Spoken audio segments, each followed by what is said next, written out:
All right, it is Galaxy Note Day. We got the latest devices. These things just got announced, so as you can tell, no retail boxes yet. These are the sample devices in a couple of different colors. Of course, the exciting color is over here on the right-hand side. This is a Aura Glow, and I don't know if you can pick this up, Jack, but I mean, that thing is totally glowing. Of course, this one with the glass back, wireless charging, wireless power share, and so forth. So the different part here compared to other Note launches, like the Note 9, for example, with the Note 10, we're gonna have two different versions to choose from. You've got the Note 10 sort of standard, which is the smaller form factor, and then you have a Note 10 Plus, which scales up the Note series even further and also adds a couple of hardware upgrades. The black version is also called Aura Black.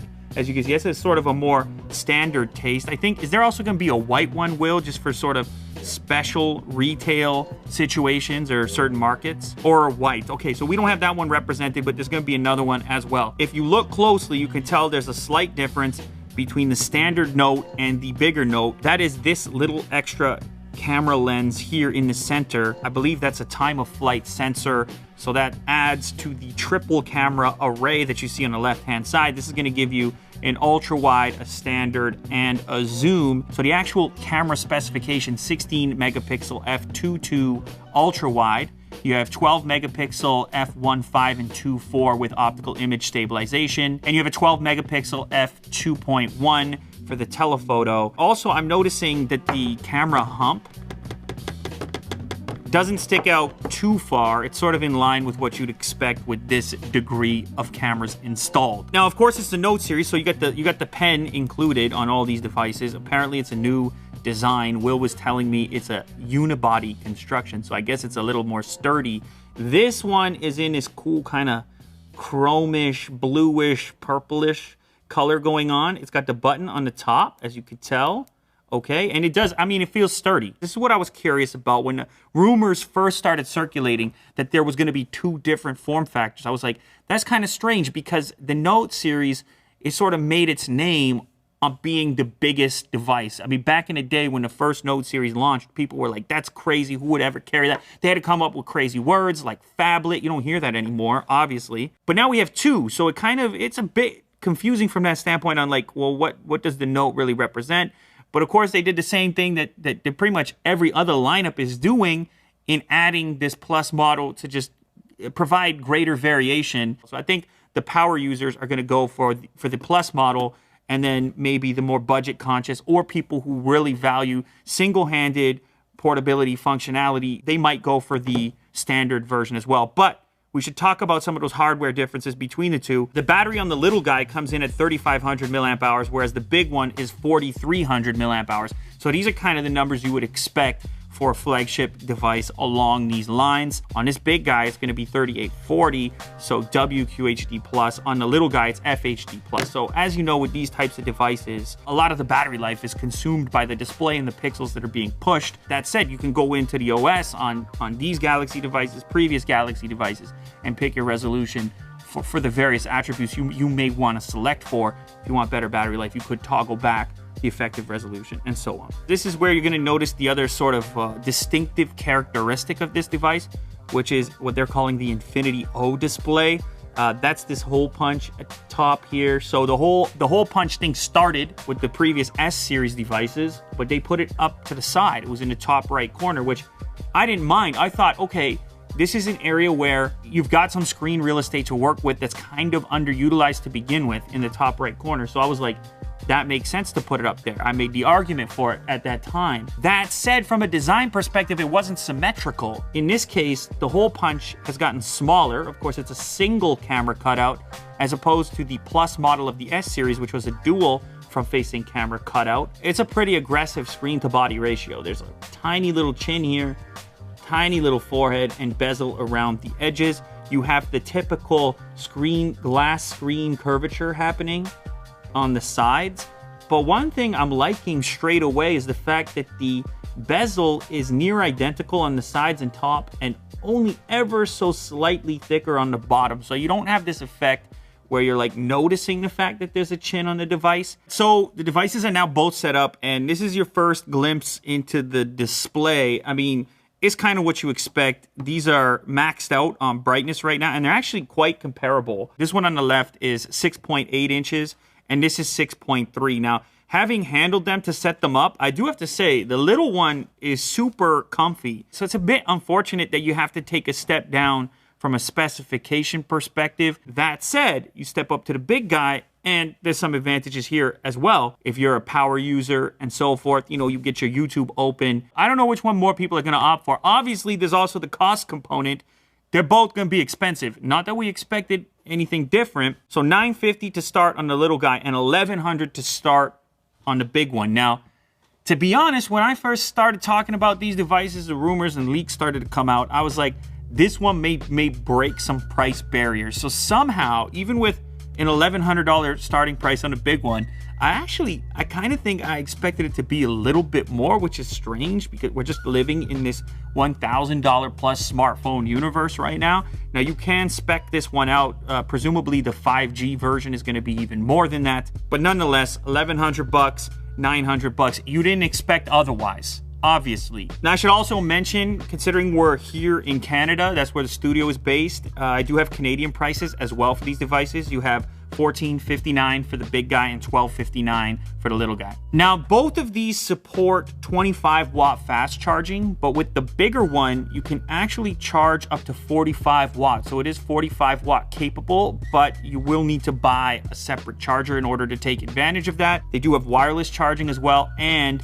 wireless power sharing, so you can tap them together and charge one another. Oh, I almost forgot the other difference. This is an important one. If you are that power user that I referenced earlier, 12 gigs of RAM versus 8 gigs of RAM. Okay, there. Let's do what we usually do. Let's get a quick reference here on the speaker quality. I always test the speakers. It's important to me. Most cash-rich company. Oh, wow. All right. World. So maybe you get like a nice that's I'm happy with that. AKG headphone.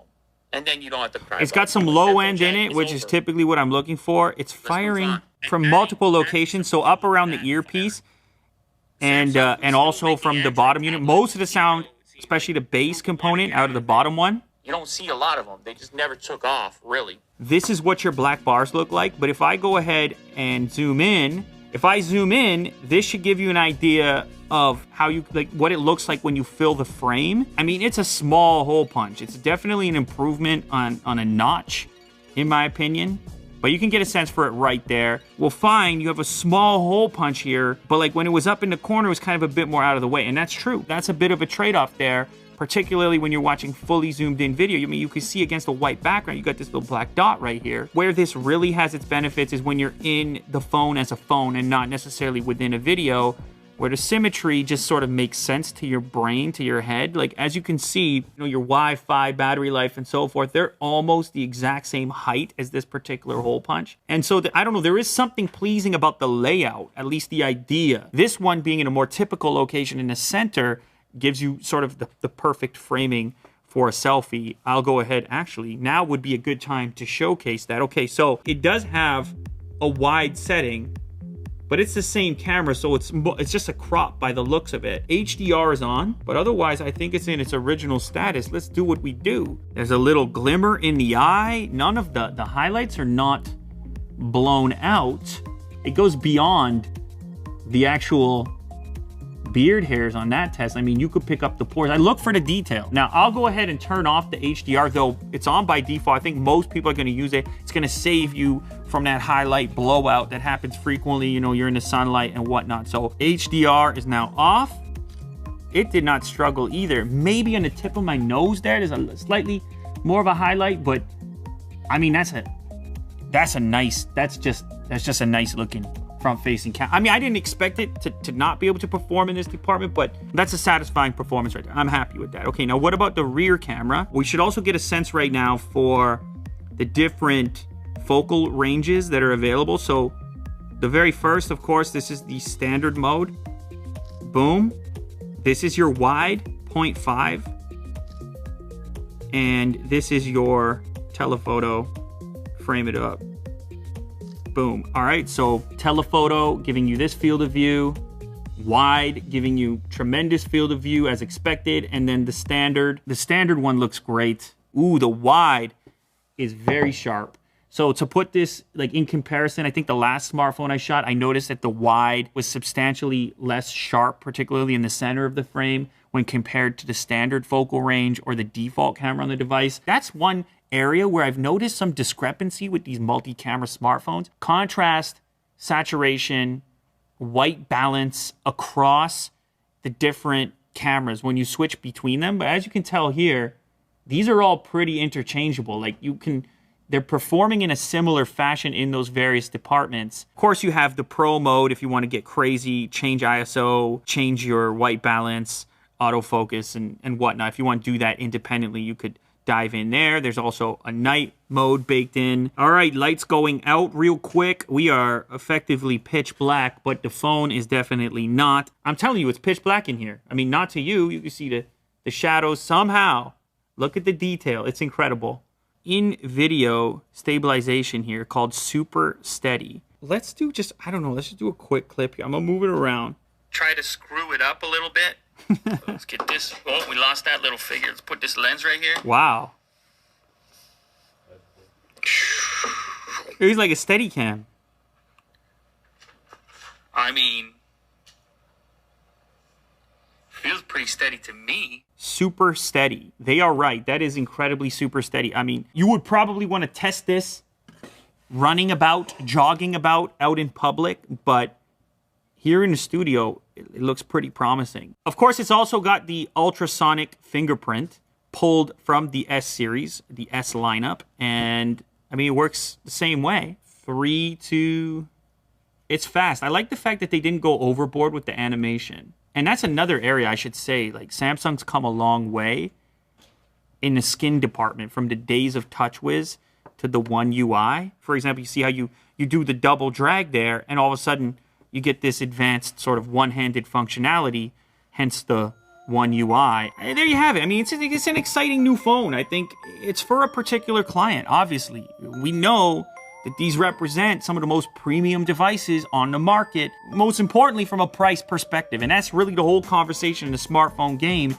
these days. I mean, I find myself talking about price so much because you're able to go out there and select.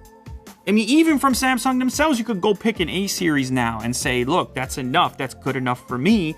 And these at the top end are increasingly becoming luxury devices. So you need to decide, like, is that extra money, am I getting the value out of it? Some of those added features, maybe a slightly bigger battery, maybe 12 gigs of RAM. Do I need 12 gigs of RAM? What am I doing? Am I gaming on the device? So on and so forth. The pen, I mean, what can we say about the pen? I was never a huge pen guy. But that said, every time I daily drove the Note series, I would take it out from time to time, you know, especially for those extended sessions on the phone. There's something about the precision of the pen, which can be addictive, and maybe it could work into your flow somehow. Speaker sounded good, really fast charging. It is what you think it is. It's a very premium device with a premium price tag from Samsung. I think a lot of you guys are gonna be impressed with it.